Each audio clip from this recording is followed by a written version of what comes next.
some noise for Orange Juice in a Blunt. Whoreson, the story of a ghetto pimp.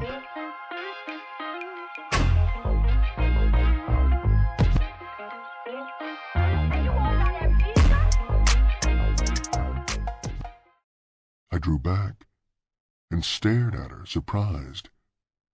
She drew my head back down and kissed me on the cheek. "There, you a big boy now. Save your passionate kisses for your young girlfriends." Before I could tiptoe out of the room, she'd rolled over and gone to sleep. The following weeks became difficult for me. Jessie continued to hunt me down in whatever restaurant, pool room, or doorway I happened to be loitering in. It became so obvious that she was giving me her trap money that Tony remarked, "Man, why don't you tell Jessie what people are saying?" I stared at him, amused. If I knew what they were saying, I'd tell her. He laughed at my reply. Time after time, as we walked home from school, he'd look over at me and laugh. We continued down the street, but soon I began to get weary of his humor. The more irked I became, the louder he laughed. A group of boys came through a yard carrying a case of wine they had stolen. It was Head and his gang. He had received his nickname because of the size of his head. It was longer than a football, with lumps on the back of it. He was short and wide, with a flat nose from too many schoolyard fights.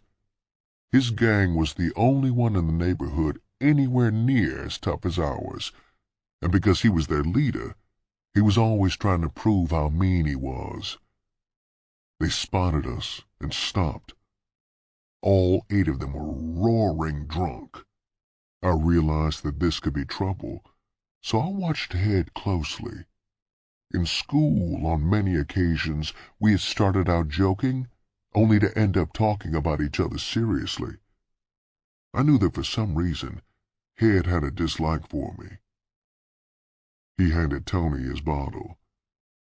"I would offer you a drink, Whoreson, but I don't let white niggas drink out of my bottle."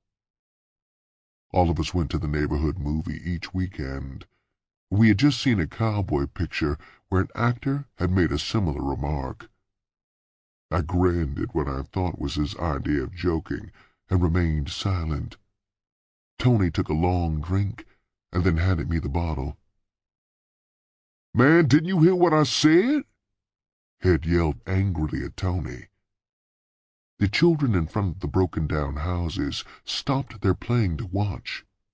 Their mothers came out on the crumbling porches like roaches flocking to garbage, drawn by the imminence of violence. It was in the air, something intangible, felt by all but seen by none. "Fuck you, Head, and your big black ass," Tony replied quietly.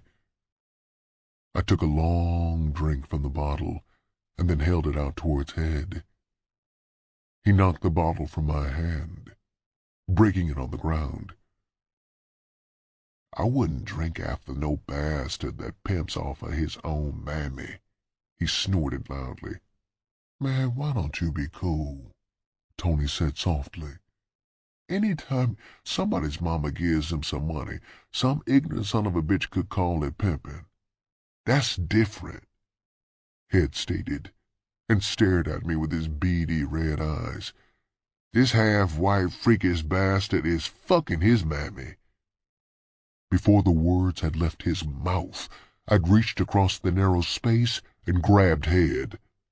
My right hand seized his shirt, while my left exploded on his chin.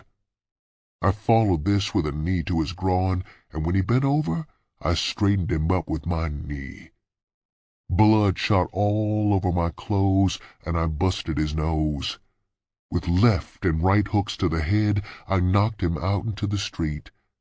I ran after him and kicked him in the face. This is how the police caught me, when they drove up behind us. I was still kicking him in the head and face. I'd learned earlier in my childhood the art of street fighting.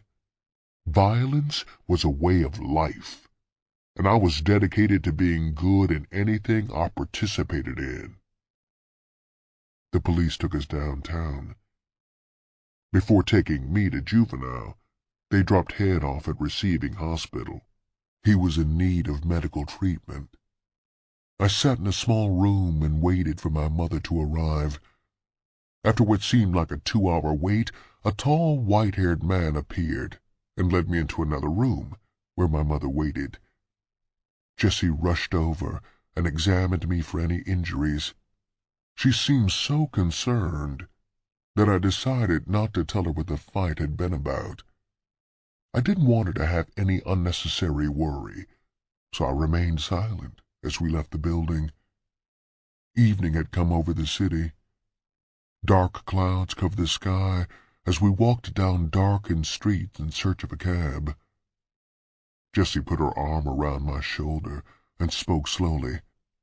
Not that I give a damn about what they say or think, Whoreson, but I just never realized what some low-minded bastards would think after seeing me give you my money every night. We stopped walking for a moment while Jessie fumbled around in her purse. She removed a small notebook. Each page in the book was dated, with a notation in ink following each day as to how much money she had given me to hold that night. After each week, she had added the total for all 7 days. I stared at the book in confusion. I still couldn't comprehend her reasons for keeping notes on the money. I returned the money to her every night after she quit work. In a sudden fit of humor, she laughed at my perplexity. "Darling, this is just a record to show you what kind of whore money not to accept. If any of your girls should bring you this kind of money, it will mean you're not pimping, you're simping. Oh, yes," she added, laughing rambunctiously. "Thanks for giving me a vacation." I've never known if she resorted to scorn intentionally that night, or if my ignorance really was that amusing. Whatever the reason, it got the job done. From that day on, I knew I would never accept schoolgirl money from a woman again. When we continued walking, with her arm around my shoulder and her laughter ringing in my ear, I clutched the notebook tightly. It served its point. Besides teaching me what kind of trap money not to accept, it taught me that a woman would test her man at all times. I knew then that I would one day pimp, and pimp good, because I was going to pimp with a passion.